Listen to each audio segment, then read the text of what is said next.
अस्सलाम वालेकुम, welcome back to HP guideline. उम्मीद करते हैं आप सब खैरियत से होंगे और पिछले लेक्चर आपने अच्छे तरीके से सुने होंगे। बेटा अगर उनमें आपको कोई भी प्रॉब्लम आ रही है तो उसको जो है वो लाजमी डिस्कस करें कमेंट में, ताकि जो है वो आपको उसका आंसर किया जा सके। और अगर अभी तक आपने जो है चैनल को सब्सक्राइब नहीं किया तो चैनल को सब्सक्राइब कर दें, बेल आइकन को प्रेस कर दें, ताकि तमाम के तमाम नेक्स्ट लेक्चर जो है वो नोटिफिकेशन आप तक टाइमली पहुंचते जाए। हमने चैप्टर नंबर 8 स्टार्ट किया हुआ था एचपी गाइडलाइन पे, और एचपी गाइडलाइन पे हमने चैप्टर नंबर 8 है उसको काफी हद तक फाइंड अप कर लिया। इसका लास्ट पार्ट बचता है बेटा, हमने आज स्टार्ट करना है डाइजेशन इन ह्यूमन। तो डाइजेशन इन ह्यूमन के बाद इसके बाद जो है वो हम यहाँ पे इसके पार्ट्स पढ़ेंगे डाइजेशन इन ह्यूमन के, और इसके अंदर जो है वो हम बात करेंगे डाइजेशन इन ह्यूमन की, जिसके अंदर जो है वो हम तमाम के तमाम ऑर्गन्स जो है वो लॉन्ग क्वेश्चन के तौर पर एक एक लॉन्ग क्वेश्चन जो है वो उसको पढ़ते जाएंगे।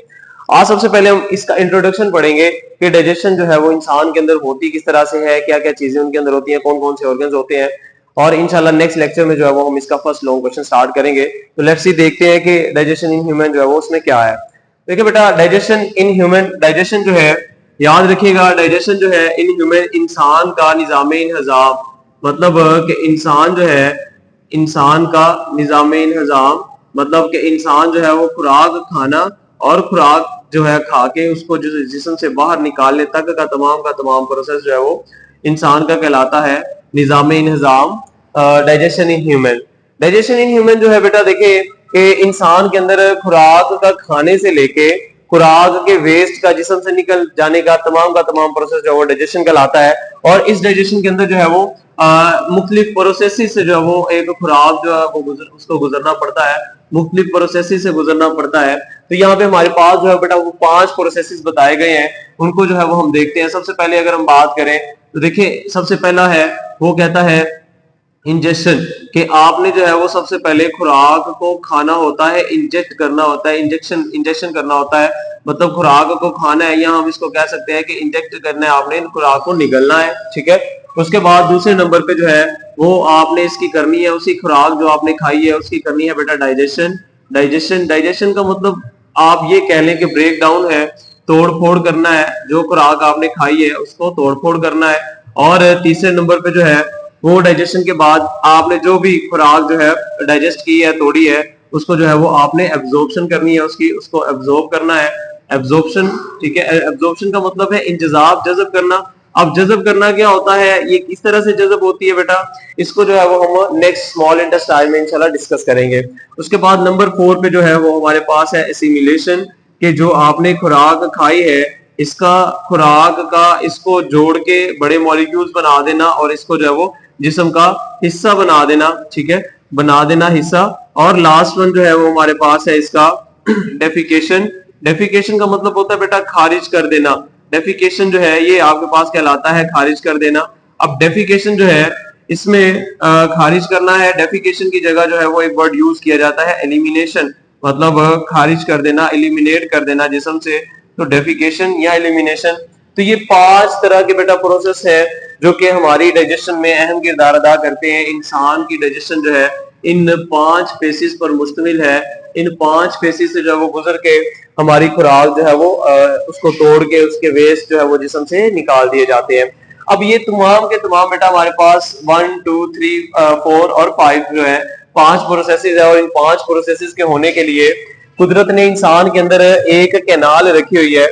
उस कैनाल को नाम दिया जाता है that is called elementary canal. याद रखिएगा बेटा, ये एलिमेंट्री कैनाल जो है ये ऐसी कैनाल है जो कि हमारी बॉडी के अंदर अहम रोल प्ले करती है डाइजेशन के अंदर। एलिमेंट्री कैनाल क्या है, ऐसी ट्यूब है, एक तरह की ट्यूब है विच स्टार्ट फ्रॉम माउथ, आपके मुंह से स्टार्ट होनी है, और एंड एट एनस, और इसने जो है वो मुकम्मल होना है एनस पे। तो देखें ये एनस ओपनिंग फ्रॉम माउथ और and opening eight anus. Mouth digestive system का पहला पार्ट है और एनस जो है वो लास्ट पार्ट है। तो पूरी की पूरी ट्यूब जो है वो आपके पास कहलाती है एलिमेंट्री कैनाल। बड़ी इंपॉर्टेंट डेफिनेशन भी है कि एलिमेंट्री कैनाल को डिफाइन करें और इसके जो है वो सेक्शंस एक्सप्लेन करें। तो देखिए बेटा, elementary canal the tube which start from mouth and end at anus, it is called elementary canal. इसको जो है वो एलिमेंट्री कैनाल बोला जाता है। और एलिमेंट्री कैनाल के साथ साथ वो कहता है कि इसके जो है वो आपने अब बताने हैं एलिमेंट्री कैनाल के अंदर के सेक्शंस कौन कौन से हैं। कौन कौन सी चीजें जो है वो इसके अंदर मौजूद होती हैं। तो इसको सेक्शंस को पढ़ने के लिए अगर हम यहाँ पे इंसान का स्ट्रक्चर ड्रा कर ले, तो देखिए बेटा इंसान के स्ट्रक्चर में जो है वो हमारे पास इस तरह से करके अगर हम इसका स्ट्रक्चर इंसान का ड्रा कर ले, तो देखिए इंसान के स्ट्रक्चर में जो है वो हमारे पास दो तरह की कैविटीज होती हैं। एक जो है वो चेस्ट कैविटी कहलाती है और दूसरी जो है वो आपके पास एब्डोमिनल कैविटी कहलाती है। अब हम इंसान का स्ट्रक्चर जो है वो उसको मुकम्मल तौर पर पढ़ेंगे। सबसे पहले देखें कि हमारी बॉडी के 3 हिस्सों में हमारे जिस्म को डिवाइड किया जाता है, हेड, थोरैक्स और जो है वो लिम्स, हमारे पाँव, धड़ और सर। ठीक है, तो हम यहाँ पे जो है वो जस्ट बात करेंगे अपने धड़ वाले हिस्से की, जिसको नाम दिया जाता है थोरैक्स। तो देखिए बेटा हमारे थोरैक्स में, हमारे धड़ में दो तरह की कैविटी है। याद रखिएगा, ये मैं यहाँ पे एक वर्ड लिख रहा हूँ, कैविटी। कैविटी का मतलब बेटा होता है खाली जगह। ये हमारा अगले लेक्चर्स में, आने वाले लेक्चर्स में भी वो काफी वर्ड यूज होगा। कैविटी बेटा कहते हैं खाली जगह को, और जिस्म के अंदर खाली जगह बड़ी ज्यादा है। फॉर एग्जाम्पल, मिसाल के तौर पर अगर तमाम के तमाम ऑर्गन्स हम बाहर निकाल दें तो बाकी जो खाली जगह बचती है उसको नाम दिया जाता है कैविटी का। तो देखिए यहाँ पे हमारे पास जो है वो दो तरह की कैविटी है। एक यहाँ पे हमारे पास जो है वो आती है बेटा, जिसको हम नाम देते हैं, that is called chest cavity. ठीक है, चेस्ट कैविटी जो है, चेस्ट कहते हैं छाती को और कैविटी कहते हैं खाली जगह को। तो ये हमारा हड्डियों वाला हिस्सा, ये चेस्ट जो है, ये कहलाती है हमारे पास चेस्ट कैविटी। उसके बाद इसके चेस्ट कैविटी और उसके बाद नीचे जो है वो हमारे पास नरम पेट वाला हिस्सा जो है बेटा, ये जैसे ही हमारी ये पसलियां खत्म होती हैं तो नीचे जो है वो हमारा नरम पेट वाला हिस्सा शुरू हो जाता है, और ये नरम पेट वाला हिस्सा जो है इसको बोलते हैं, that is called abdominal cavity. Abdominal का वर्ड निकला है एब्डोमन से, और एब्डोमन बेटा कहते हैं पेट को। तो वो कैविटी, वो खाली जगह जो कि हमारे पेट की तमाम है, उसको कहते हैं एब्डोमिनल कैविटी। यहाँ पे हमारे पास दो कैविटीज हैं, और कुदरत ने बड़ा प्यारा डिजाइन किया हुआ इंसान को कि किस तरह से उन्होंने चेस्ट कैविटी और एब्डोमिनल कैविटी जो है उसको दरमियान से जो है वो इस तरह से एक मस्कुलर लेयर के जरिए जो है वो उन्होंने उसको डिफरेंट किया हुआ है। और वो मस्कुलर लेयर जो है वो आपके पास बेटा कहलाती है डायाफ्राम। ये डायाफ्राम जो है ये बिल्कुल मसल्स की बनी हुई एक पर्दा है जो कि आपकी चेस्ट कैविटी को और एब्डोमिनल कैविटी को अलग करता है। जिस तरह एक रूम है, उसके दरमियान हम पर्दा लगा दें तो एक साइड पे अलग हो जाएगी, दूसरी साइड अलग हो जाएगी, और दरमियान में वो पर्दा आ जाएगा। सेम उसी तरह से जो है ये डायाफ्राम जो है ये चेस्ट कैविटी को जो है वो अलग कर देता है आपकी एब्डोमिनल कैविटी से। डायाफ्राम कहलाता है ये। यहाँ पे हमारे पास जो इंसान के धड़ के अंदर ये कैविटीज हैं, इनको हमने एक्सप्लेन किया। तो देखिए ये डायाफ्राम जो है ये अहम किरदार अदा करता है इंसान की सांस लेने में। उसके बाद ये एब्डोमिनल कैविटी है, चेस्ट कैविटी है। अगर अब हम इसको ड्रा करना चाहें तो देखिए ये चेस्ट कैविटी है हमारी। यहाँ पे इंसान के यहाँ पे रिब्स हैं, पसलियां हैं जो कि प्रोटेक्ट किए हुए इंटरनल ऑर्गन्स को, और उसके बाद जो है वो नीचे की तरफ हमारा तमाम का तमाम एब्डोमेन है। अब हम अगर चाहें तो इस एलिमेंट्री कैनाल के सेक्शंस को अगर ड्रा करें तो देखिए इस सेक्शंस को ड्रा करने के लिए सबसे पहले फिर हमारे पास जो है वो इंसान का आता है माउथ, मुंह। ठीक है, और मुंह के बाद जो है वो पीछे की जानब जो है वो एक नाली जाती है जिसको हम खुराक की नाली भी कहते हैं, और यही खुराक की नाली जो है वो इसके अंदर से सांस की नाली भी निकलती है। तो यहाँ से मुंह जो है इसको नाम दिया जाता है, that is called oral cavity. Oral कहते हैं बेटा मुंह को, और कैविटी कहते हैं खाली जगह को। तो मुंह की खाली जगह जो है वो आपके पास कहलाती है ओरल कैविटी। याद रखिए कि ये हमारा जो पूरा मुकम्मल होता है, दैट इज फेस। ये पूरा का पूरा एक चेहरा है, और अगर हम जस्ट मुंह की बात करें, माउथ की बात करें, तो ये जस्ट हमारा जो है वो माउथ होता है। और अंदर की तरफ इस तरह से जो हमारे खाली कैविटी अंदर, मुंह के अंदर की तरफ खाली कैविटी आ जाती है, that is called oral cavity. उसको बेटा कहते हैं हम ओरल कैविटी। ओरल कैविटी के बाद दूसरी जो एक ट्यूब है जो कि पीछे की जानब जा रही है, और ये ट्यूब जो है ये तमाम की तमाम खुराक को पीछे की जानब लेके जा रही है, दिस इज कॉल्ड एसोफेगस। इसको नाम दिया जाता है एसोफेगस का। ये आपके पास कहलाती है बेटा एसोफेगस। ये एक ट्यूब है, एक नाली है जो कि खुराक को मैदे की तरफ लेके जा रही है। हमारे पास इसको अगर उर्दू में भी हम लिख लें तो ये हमारे पास वर्ड आता है एसोफेगस ये। और उसके बाद जब ये नीचे डाउन जाता है तो डायाफ्राम से बिल्कुल एक छोटा सा सुराख है यहाँ से, जो कि इस नाली को मजीद नीचे की जानब लेके जा रहा है। तो देखिए यहाँ से पीछे की जानब जो है वो यूं झुकेगी, और ये तमाम की तमाम एसोफेगस जो है वो डायलेट हो जाएगी। तमाम की तमाम एसोफेगस है वो ओपन, डायलेट, अपने आप को खुला कर लेगी। और ये डायलेटेड पार्ट बेटा ये हमारी एलिमेंट्री कैनाल का डायलेटेड पार्ट जो है इसको नाम दिया जाता है दैट इज कॉल्ड स्टमक। ये हमारा कहलाता है मैदा, ठीक है। इसको अगर आप उर्दू में पढ़े या इंग्लिश में, ठीक है, तो ये वर्ड स्टमिच नहीं है, याद रखिएगा, ये वर्ड है स्टमिक, ठीक है। और उर्दू में इसको बोलते हैं हमारा मैदा, ठीक है। तो उसके बाद यहाँ से यहाँ तक जो है वो हमारा ये कंप्लीट हो गया मैदा। यहाँ से मैदे के बाद यहाँ से नीचे की जानब जो है वो अगली नाली शुरू हो जाती है और इस नाली को नाम दिया जाता है this is called small intestine. ये आपके पास बेटा कहलाती है स्मॉल इंटेस्टाइन। इंटेस्टाइन्स हमारे बॉडी के अंदर दो तरह की हैं, एक है स्मॉल इंटेस्टाइन और दूसरी है लार्ज इंटेस्टाइन। सबसे पहले अब यहाँ पे बात कर रहे हैं तो यहाँ पे हमारे पास जो है वो हमारे पास है बेटा स्मॉल इंटेस्टाइन, छोटी आंत। याद रखिएगा स्मॉल इंटेस्टाइन जो है ये छोटी आंत है। इंटेस्टाइन जो है बेटा इसको बोलते हैं उर्दू में आंत, और अगर हम पंजाबी में इसको बात करें तो हम इसको कहते हैं आंद्रा, ठीक है। तो ये आंत जो है ये हमारी बॉडी के अंदर दो तरह की होती है, स्मॉल इंटेस्टाइन होती है, लार्ज इंटेस्टाइन होती है। मैदे के बाद फौरन जो है वो हमारे पास आती है स्मॉल इंटेस्टाइन, और स्मॉल इंटेस्टाइन के बाद जो है वो इस तरह से जो है वो इस तरह से स्मॉल इंटेस्टाइन का सरफेस एरिया ज्यादा है और इसने जो है वो अपने आप को इतने बल दिए हुए हैं कि ताकि हमारे बॉडी के अंदर पेट के अंदर जो है वो फिट हो जाए। उसके बाद यहाँ से बिल्कुल ऊपर की जानब इस तरह से ऊपर की तरफ जाती हुई अगली नाली है, और ये अगली नाली जो है वो ये हमारे पास कहला रही है बेटा, ये हमारे पास कहलाती है लार्ज इंटेस्टाइन, जो कि बिल्कुल इस तरह से बेंड होती है ऊपर की तरफ और फिर नीचे की तरफ और फिर नीचे की तरफ आके जो है वो बैक की तरफ नाली है चली जाए। तो ये पूरी की पूरी जो है वो आपके पास नाली कहलाती है this is called large intestine. ये हमारे पास कहलाती है लार्ज इंटेस्टाइन। लार्ज इंटेस्टाइन का मतलब मैंने आपको पहले भी बताया, इंटेस्टाइन कहते हैं आंत को, और यहाँ पे हमारे पास चूंकि ये है लार्ज इंटेस्टाइन तो ये हमारे पास कहलाएगी बड़ी आंत, ठीक है। ये हमारे पास कहलाएगी लार्ज इंटेस्टाइन। उसके बाद लार्ज इंटेस्टाइन के बाद बिल्कुल last opening which is used for the secretion of the faeces from the body, और ये ओपनिंग जो है ये आपके पास कहलाती है दिस इज कॉल्ड एनस। ये आपके पास बेटा कहलाती है एनस।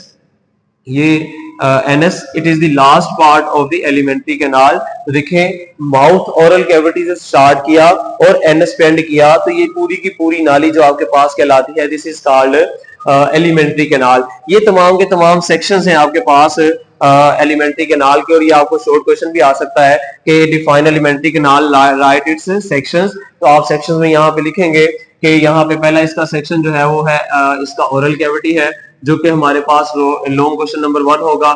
उसके बाद है फेरेंक्स एंड एसोफेगस जो कि लॉन्ग क्वेश्चन नंबर 2 होगा। फिर यहाँ पे हम पढ़ेंगे तीसरे नंबर पे स्टमक, ये भी हमारा एक लॉन्ग क्वेश्चन होगा।